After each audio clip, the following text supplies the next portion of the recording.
পরীক্ষাটা দিয়ে দেন মামা প্লিজ। আবিদ বাবা দেখেন না এই মেয়ে এবং তার বাবা আমার সাথে কেমন করতেছে। অথরিটি আমাকে যে টাইম দিছে আমি সেই টাইমে গেট বন্ধ করছি, কিন্তু এরা এখন বলতেছে যে এদের ভিতরে যেতে দিতে হবে। দেখে নাকি রুলস তো রুলস, আর উনি তোমার কাজই করতেছে। আমার গেটটা খুলে ঢুকবো। দেখো বাবা, আমরা সেই গাজীপুর থেকে এসেছি, এখানে আমার কোনো আত্মীয় স্বজন নেই, আর তাছাড়া এখানে ভালো কোনো হোটেলও নেই। আমার মেয়ের পরীক্ষাটা খুব জরুরি। আঙ্কেল এবার তো আর হবে না, সেকেন্ড টাইম চান্স আছে তখন দিন।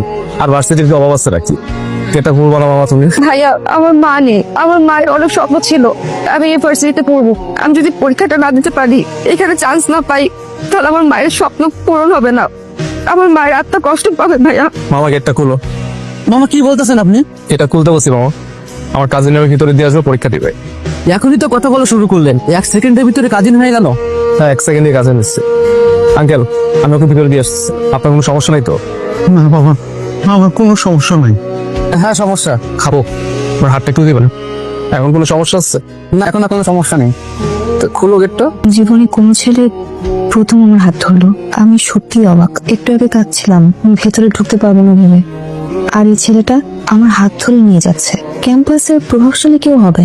আবিদ তুমি? স্যার ও আমার কাজিন, রাস্তায় জ্যাম তো তাই আসতে একটু দেরি হয়ে গেছে। আমি চাই আপনি ওকে একটু অ্যালাউ করুন এক্সাম দিতে।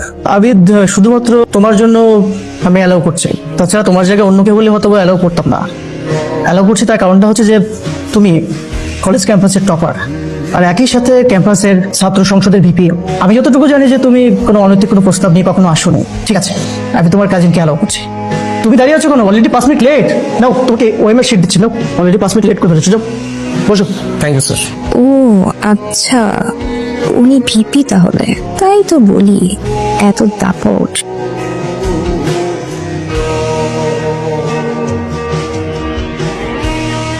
আমি জানি না আমি চান্স পাচ্ছি কিনা, কিন্তু যদি চান্স পাই তাহলে আপনার সাথে আবারও দেখা হবে।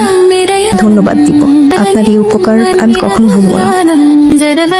পরীক্ষা খুব ভালো হয়েছে আলহামদুলিল্লাহ। ইনশাল্লাহ ভালো কিছুই হবে। ইনশাল্লাহ মা, ইনশাল্লাহ তোর পরিশ্রম বৃথা যাবে না।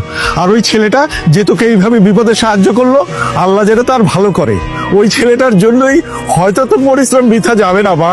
ইনশাল্লাহ। এখন পানি দাও, পানি খাই। চলো আগে।